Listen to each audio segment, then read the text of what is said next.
and a plane is reported to have gone down over the southern French Alps. It's operated by Germanwings, an A320 Airbus. At 38,000 feet, a chilling cry echoed through the locked cockpit door. "For God's sake, open the door!" The captain's desperate voice was met only with silence, while alarms screamed and the Airbus A320 plunged toward the Alps. On that morning of March 24, 2015, Germanwings Flight 9525 carried 150 souls, including 16 high school students returning from Spain. What began as a routine flight became one of aviation's darkest tragedies. Caused not by a storm or an engine failure, but by the man trusted to guide them home. Could anyone have stopped what unfolded in those final minutes?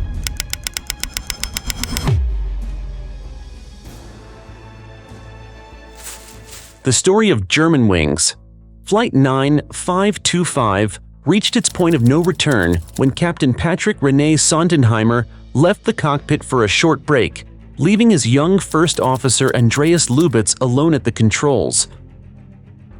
What seemed like a simple routine step was in fact the opening move in one of the most shocking tragedies in modern aviation. In those next minutes, silence became the most terrifying sound in the skies. Lubitz wasted no time. He reached for the cockpit door switch and locked it from the inside. With that action, even the captain's emergency code would no longer work.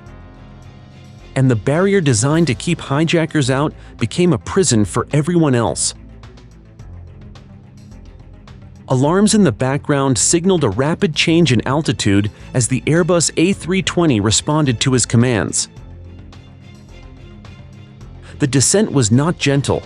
It was sudden, deliberate, and deadly. At first, air traffic controllers noticed the aircraft dropping without clearance. From 38,000 feet, the numbers began falling at alarming speed. Pilots in nearby skies tried to reach the Germanwings jet on the radio, but every call was met with silence. Fighter jets were scrambled from a French base, yet even they could only watch as the passenger plane dived closer to the mountains. The system of global aviation had all eyes on Flight 9525, but none of them could open the locked door. Meanwhile, Captain Sondenheimer returned to the cockpit, alarmed by the sudden change in the sound of the engines. He entered the override code, expecting the door to unlock within seconds. He tried again, pressing harder, then knocking, then shouting. Still, there was no response from Lubitz inside. The captain's knocks turned into desperate pounding, and his voice carried urgency and fear, but the barrier held firm. Realizing something was terribly wrong, he attempted the unthinkable. From the emergency cabinet, he pulled out an axe, swinging it again and again against the steel door. The sound of metal striking metal echoed through the cabin as passengers began to realize the gravity of the situation. The reinforced cockpit door, built to withstand even explosions, refused to give way. Lubitz sat only feet away, expressionless, his breathing calm and steady as recorded later on the cockpit voice recorder. On the radar screen, the aircraft's altitude continued to plummet. Within just 10 minutes, the descent reduced the jet from cruising height to below 10,000 feet. The French Alps loomed closer, filling the cockpit windows with sharp ridges and white peaks. The last altitude recorded before impact was 6,200 feet, leaving no chance of survival. All 150 lives on board, including 16 high school students on their way home, were lost in an instant. This sequence of events exposed how quickly routine can turn into chaos when trust inside the cockpit is broken. It raised a question that has haunted aviation since that day. How can an industry built on safety defend itself when the danger is sitting in the pilot's seat? After the attacks of September 11, 2001, the entire design of commercial aircraft cockpits changed forever. In an attempt to protect against hijackers, airlines ordered reinforced doors built with metal cores, secure locking systems, and coded entry pads. The new doors were tested against blasts, drills, and brute force to ensure that no outside threat could ever breach the pilot's sanctuary. What was supposed to be the ultimate safeguard became one of the key factors in the Germanwings disaster. The Airbus A320 that carried Flight 9525 was equipped with one of these modern reinforced doors. From the outside, it looked unremarkable, just a simple panel between the cabin and the controls. Yet inside was a complex locking system that allowed pilots to block access if they believed a threat was present. Normally, an emergency override code would reopen the door within seconds, but that system could also be manually disabled from the cockpit. Once the switch was turned to lock, no amount of code or force could make the barrier yield. During the descent of Flight 9525, Captain Sondenheimer discovered this reality in the most devastating way. Every code he entered, every blow he delivered, even the axe he swung, failed against the very security that had been designed to keep him safe. The same door that should have defended the aircraft against outside terrorists now shielded the one man who was turning the aircraft into a weapon. The paradox could not have been more cruel. Aviation experts later pointed out that the logic behind such doors was clear. The world wanted assurance that never again would hijackers storm into a cockpit. In the years following 9/11, passengers even took comfort in the thought that their pilots were locked behind an impregnable barrier. However, the Germanwings crash exposed the overlooked danger.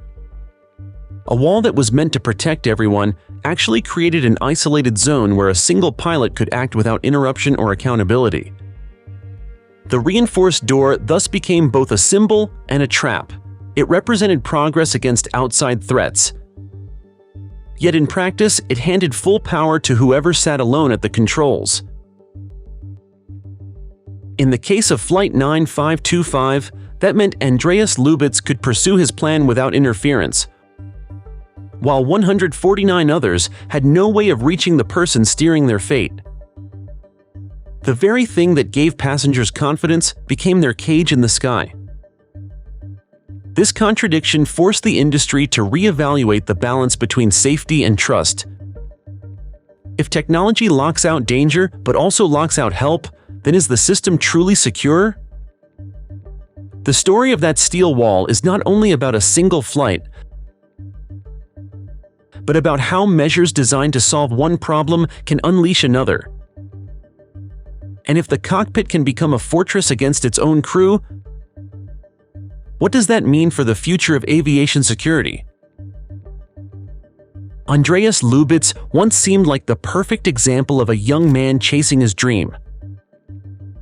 As a child in Montabaur, Germany, he covered his room with posters of airplanes and told anyone who would listen that he was born to fly.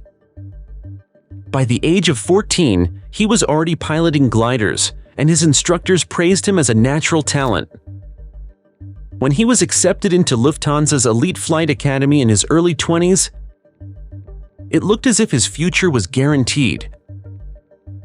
Yet behind the image of ambition and promise, a very different story was unfolding. Not long after starting his training, Lubitz faced a wall he could not climb over. In 2009, he was diagnosed with severe depression, and his days began to fill with therapy sessions and long periods away from the classroom. He was prescribed medication, and doctors noted that his mental stability was fragile. For a year he was grounded, told that he could only continue flying if he remained stable. The warning was clear. One relapse could end his career forever. determined not to lose the dream he had built his entire identity around, Lubitz returned to training, smiling on the outside while fighting storms within. He concealed how deeply his condition affected him. By 2013, his mental health was deteriorating again, and this time new symptoms appeared. He complained of flashes and shadows in his vision, fearing that he was going blind. He visited more than 40 doctors, from neurologists to ophthalmologists, but none could find a physical cause. Instead, many pointed to hypochondria and psychosis, conditions that made him believe in illnesses that were not there. Doctors repeatedly issued him medical notes advising him not to fly, and some even suggested hospitalization. Yet those notes never reached his employer. Lubitz hid them, fearing that his career would be destroyed if Germanwings or Lufthansa knew the truth. His need to stay in the cockpit outweighed the warnings written by professionals, and he kept flying while carrying the weight of untreated illness. The system, which depended on honesty and transparency, was blind to the dangers sitting at the controls. The most chilling evidence came after the crash. Investigators searching his home found a torn-up doctor's note that excused him from flying on the very day of March 24, 2015. It proved that Lubitz knew he was unfit to fly, but chose to ignore it, making a deliberate decision that sealed the fate of everyone on board.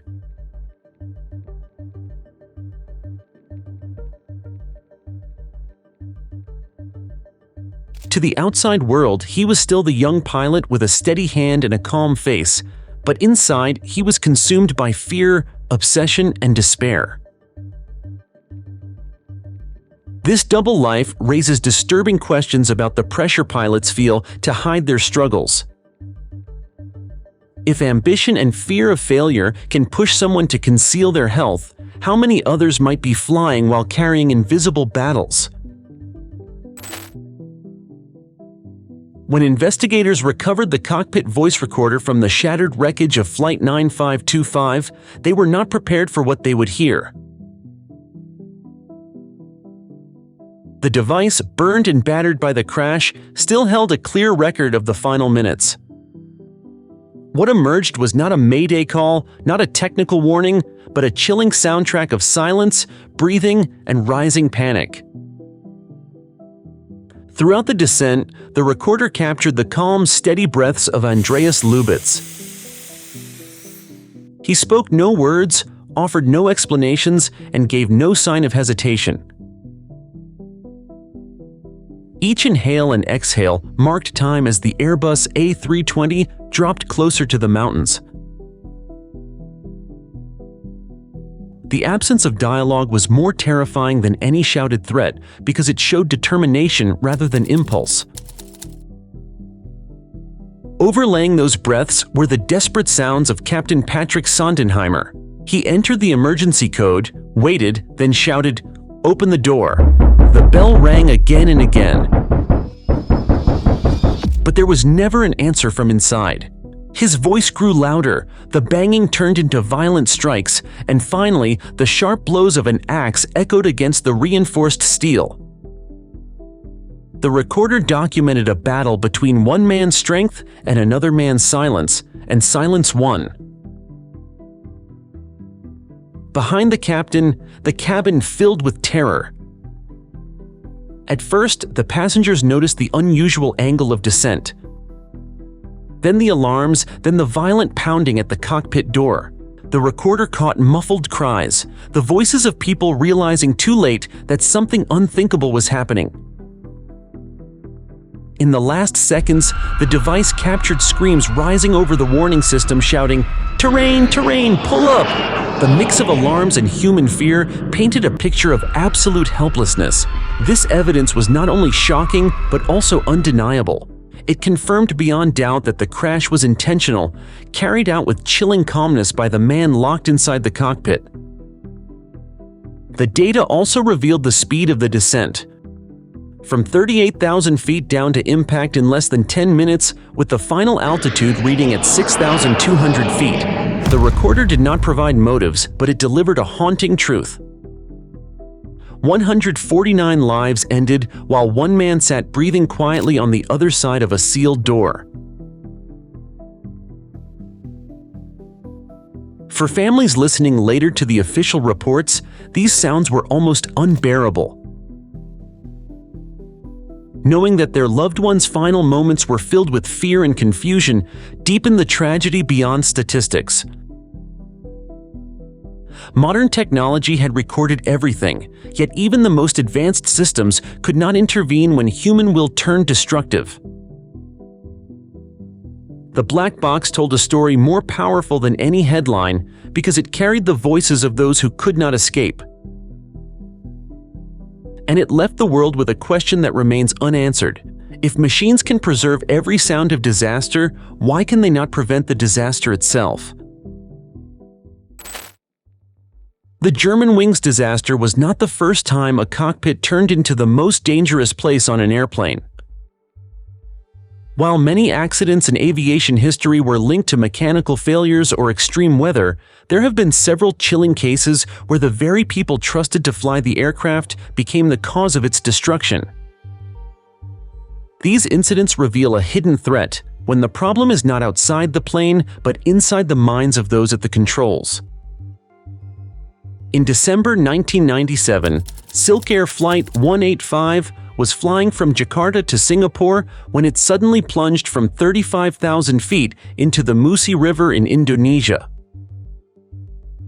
All 104 passengers and crew perished in the crash. The investigation was complicated with some evidence destroyed, but suspicions quickly grew around Captain Tsu Wei Ming. Reports suggested that he faced severe financial difficulties and disciplinary actions, and many experts believed he deliberately pushed the aircraft into a dive.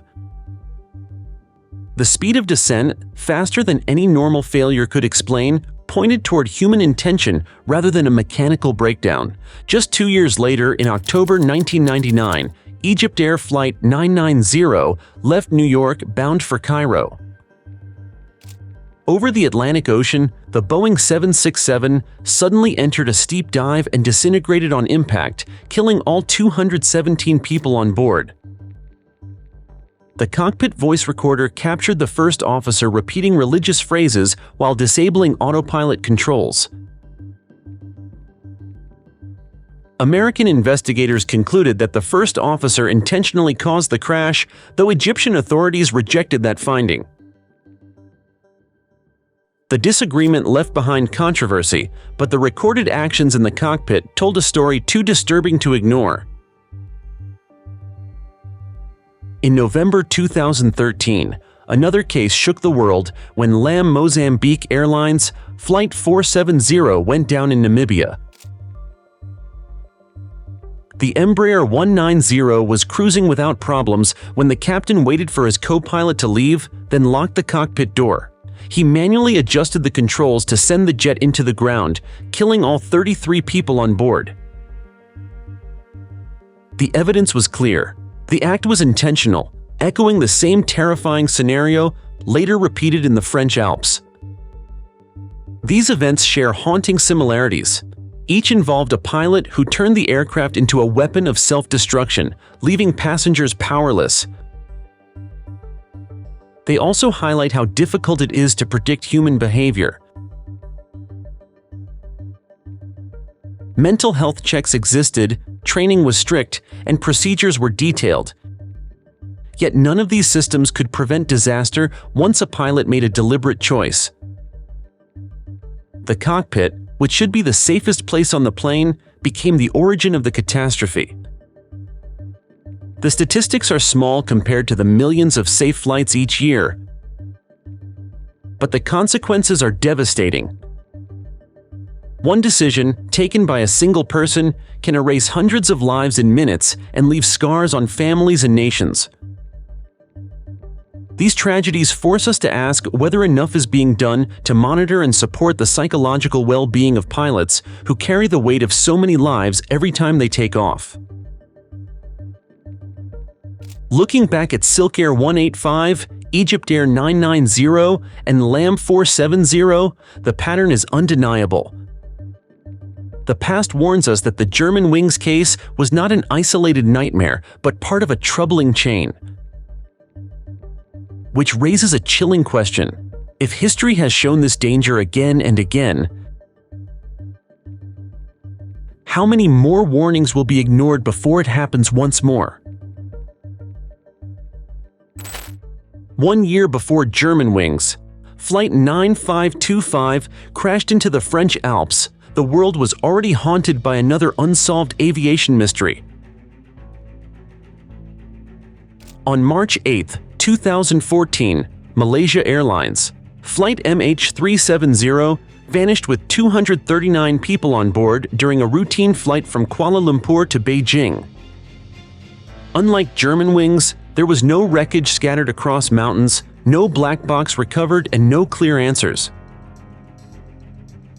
The Boeing 777 simply disappeared from civilian radar, leaving only fragments of evidence and a storm of theories. From the very beginning, suspicion fell on the man in charge, Captain Zahari Ahmad Shah. He was an experienced pilot with more than 18,000 hours of flying time, respected in his profession and known for his skill.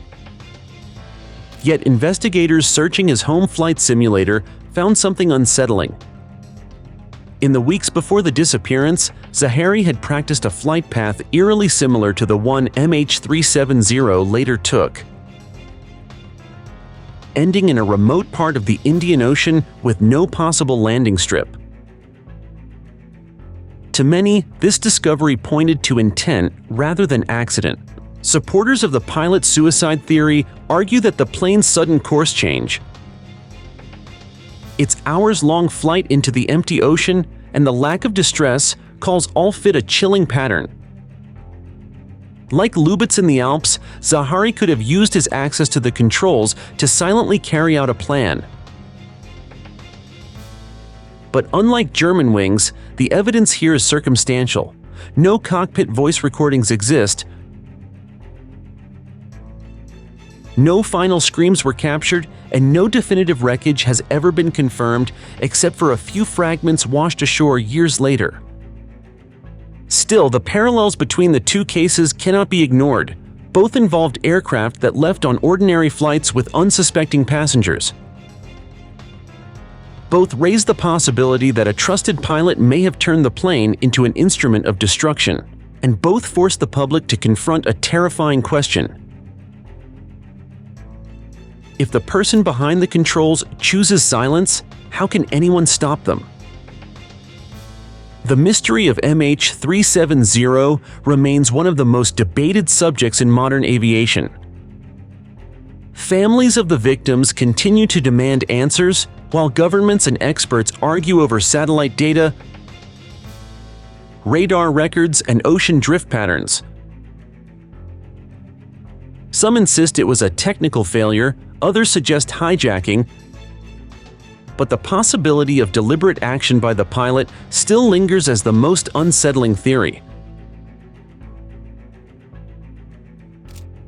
What makes the MH370 case even more disturbing is that it exposed a weakness in global aviation systems. Unlike Germanwings, where alarms and fighter jets tracked the descent, MH370 flew for hours almost unnoticed across one of the busiest skies in the world. The plane's transponder was switched off, communications ended, and yet the aircraft continued to glide across controlled airspace as if it were invisible. This gap in surveillance showed how easy it was for a determined individual to disappear an entire aircraft in the modern age. Looking at MH370 alongside Germanwings, Silkair, Egyptair, and LAM Mozambique, a pattern becomes clearer. The threat does not only come from storms or engines, but also from the human heart, capable of choices that no checklist can predict. If the world cannot even explain what happened to MH370, how can it prepare for the next time a cockpit door closes and never opens again?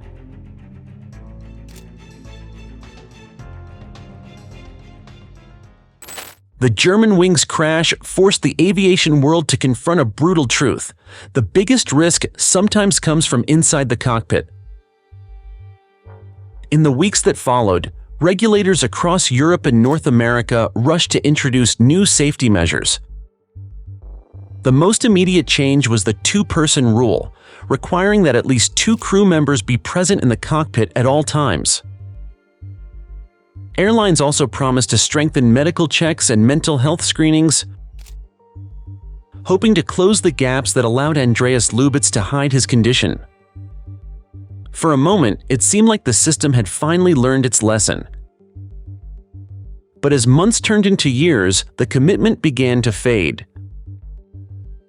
Many airlines quietly rolled back the two-person rule, citing cost, logistics, and security risks of having cabin crew constantly enter the cockpit. Mental health evaluations remained complicated because pilots feared that admitting problems would end their careers.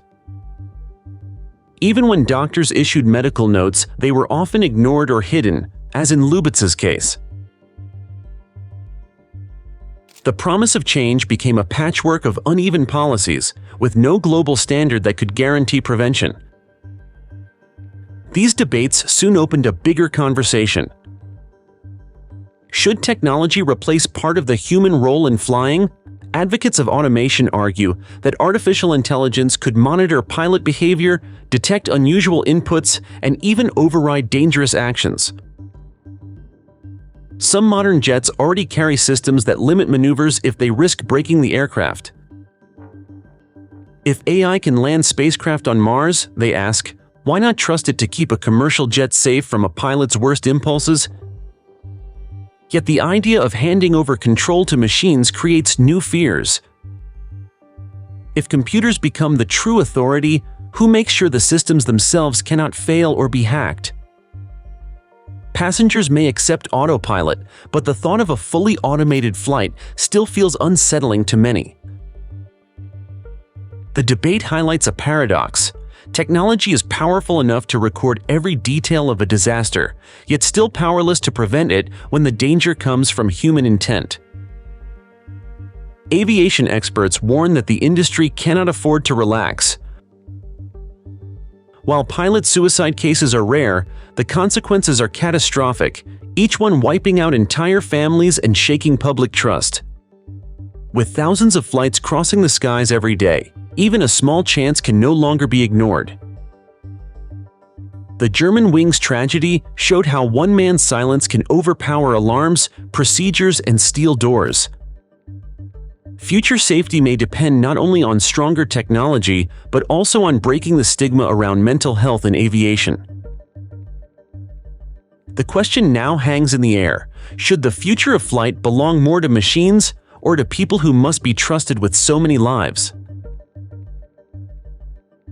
The next part of the story will ask what lesson humanity is truly willing to learn when the cost of forgetting is counted in human lives. Germanwings reminds us that even the strongest machines cannot protect against the silence of one person. 149 lives were lost not because of storms or broken engines, but because a trusted pilot carried hidden pain. The tragedy forces us to see mental health not as weakness, but as a human truth that must be faced openly, especially in jobs that hold so many lives in balance. If we continue to ignore this silent danger, the past will repeat itself. So what do you think? Are we ready to break the silence before another cockpit becomes a tomb? If you found this story powerful, don't forget to like this video and subscribe for more hidden truths.